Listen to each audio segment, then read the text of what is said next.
భూప్రపంచంలో నివసించే ఏ జీవికైనా నిద్ర అవసరం. నిద్రపోతేనే ఎవరైనా ఆరోగ్యంగా ఉంటారు. మిత నిద్ర మంచిదే కానీ అతి నిద్ర ఎవరికి మంచిది కాదు. రామాయణంలోని కుంభకర్ణుడి గురించి వినే ఉంటాం. తను 6 నెలలు తింటే మరో 6 నెలలు నిద్రపోతాడు.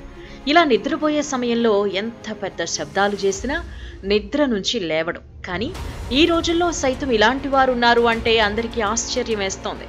అవును, కజకిస్తాన్లోని కలాచి గ్రామస్తులు నిద్రపోతే నెలల తరబడి నిద్రలోనే ఉంటున్నారు. ఇప్పుడు వీరి నిద్ర గురించి తెలుసుకున్న ప్రతి ఒక్కరూ స్టన్ అవుతున్నారు.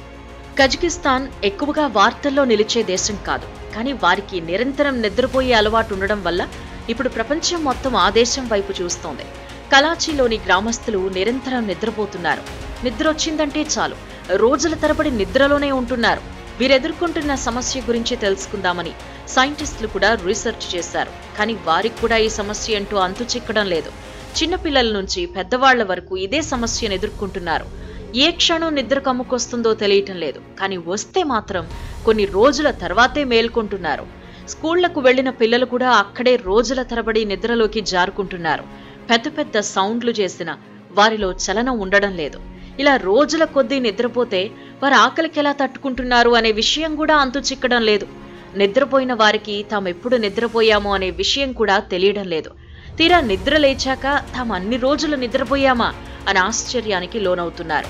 కలాచి గ్రామస్తులు ఎక్కువగా కలుషిత నీరు తాగుతారు. ఇలా నిద్రపోవడానికి వారు తాగే నీళ్లే కారణమని అనుమానాలు వస్తున్నాయి. అయితే కలాచి గ్రామానికి చాలా దగ్గరగా యురేనియం గనులు కూడా ఉన్నాయి. నిజానికి ఆ గనుల సమీపం నుంచే తాగునీరు వస్తోంది. ఈ నీటిలో కార్బన్ మొనాక్సైడ్ కలవడం వల్లే వారికి నిద్ర సమస్య వస్తోందని తెలుస్తోంది. కానీ ఈ విషయంపై కూడా ఇంకా క్లారిటీ రావాల్సి ఉంది. చాలా నెలల నుంచి ఈ విషయంపై ఫోకస్ చేశారు సైంటిస్టులు. కానీ కలాచి గ్రామస్తులు ఎందుకు ఇలా రోజుల తరబడి నిద్రపోతున్నారో సైంటిస్టులకు కూడా అంతు చిక్కడం లేదు.